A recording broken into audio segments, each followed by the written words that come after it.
untuk DPRD Kabupaten Kota.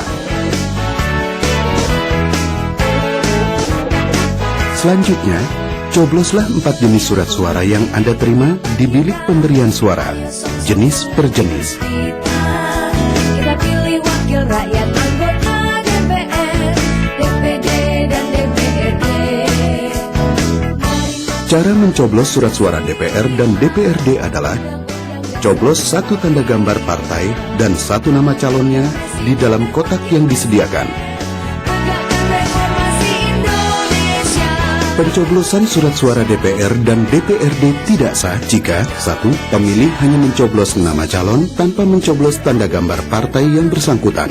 2. Pemilih mencoblos tanda gambar partai dan nama calon yang bukan dari partai yang bersangkutan. 3. Pemilih mencoblos di luar kotak yang disediakan.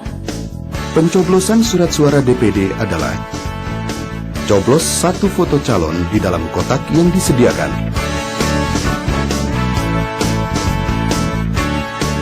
Pencoblosan surat suara DPD tidak sah jika 1. Pemilih mencoblos foto calon tidak di dalam kotak yang disediakan.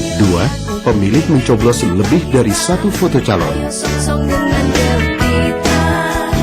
Setelah selesai mencoblos, lipat kembali surat suara seperti semula, sehingga tanda tangan Ketua KPPS tetap dalam keadaan terlihat dan hasil coblosan tidak terlihat.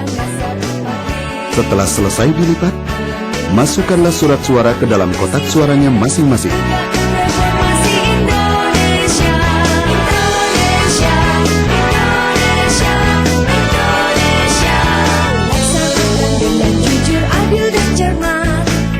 Lalu celupkanlah salah satu jari tangan kiri Anda ke dalam tinta pemilu sebagai bukti Anda telah memberikan suara.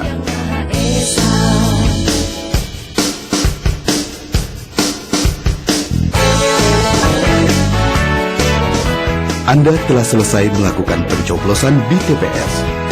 Pemungutan suara berakhir pukul 1 siang. Selesai tahap pencoblosan, selanjutnya KPPS mempersiapkan proses penghitungan suara untuk masing-masing kotak suara, kotak per kotak.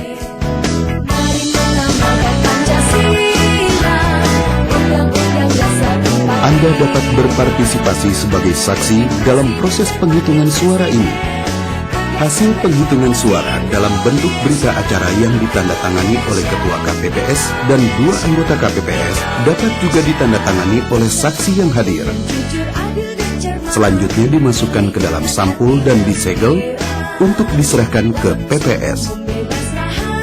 Begitulah tata cara pemungutan dan penghitungan suara pemilu 2004. Ingat ya, sebagai warga negara yang baik, kita harus menggunakan hak pilih kita dengan cerdas, sesuai hati nurani.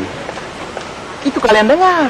Pokoknya pemilu sekarang beda, karena 3 kali milih langsung.